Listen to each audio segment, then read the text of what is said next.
পানি সম্পদ উপদেষ্টা সৈয়দা রেজওয়ানা হাসান বলেছেন, অভিন্ন নদীগুলো দিয়ে পানি ছাড়ার আগে যেন বাংলাদেশকে জানানো হয়, এ ব্যাপারে ভারতকে বার্তা দেওয়া হবে। শুক্রবার বিকেলে হবিগঞ্জ সদর উপজেলায় মশাজানে খোয়াই নদ পরিদর্শনে গিয়ে তিনি এসব কথা বলেন। আরও বলেন, নদীকে দখলমুক্ত করতে হবে। দখলদারদের অনেক বড় বড় স্থাপনা রয়েছে, তাদের বিরুদ্ধে ধারাবাহিক অভিযান চালানো হবে। দেশের অভ্যন্তরে বাঁধ দেওয়ার বিষয়ে উপদেষ্টা জানান, বাঁধের মাধ্যমে নাকি জলাধারের মাধ্যমে পানি সংরক্ষণ করা যায় সেটি নিয়ে আলোচনা হচ্ছে। এদিকে শিল্প, গণপূর্ত এবং গৃহায়ণ উপদেষ্টা আদিলুর রহমান খান বলেছেন, দেশে শুধু শাসক নয়, শাসন ব্যবস্থায় ফ্যাসিবাদী ছিল। ফ্যাসিবাদ যেন ফিরে না আসে সে সংস্কার চলছে। শুক্রবার দুপুরে মুন্সিগঞ্জ প্রেস ক্লাবে গণমাধ্যম কর্মীদের সঙ্গে মতবিনিময়ের সময় তিনি এসব কথা বলেন। এর আগে বৈষম্য বিরোধী আন্দোলনে মুন্সিগঞ্জে নিহতদের বাড়িতে গিয়ে স্বজনদের খোঁজ খবর নেন শিল্প উপদেষ্টা।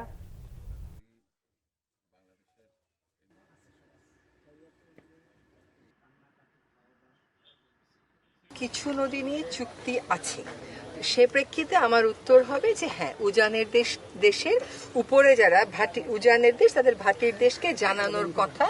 যখন এরকম অস্বাভাবিক বৃষ্টিপাত হয় বা পানি ছেড়ে দেওয়ার দরকার হয়, আগে একটু জানিয়ে দিতে হয়, তাহলে একটু প্রস্তুতিটা রাখা যায়, অন্তত মানুষজনগুলোকে সরিয়ে নেওয়া। বাংলাদেশে ফ্যাসিবাদের অবসান হয়েছে, যেন ফ্যাসিবাদ আবার কখনো ফেরত না আসে সেই জন্য সংস্কারের চেষ্টা চলছে।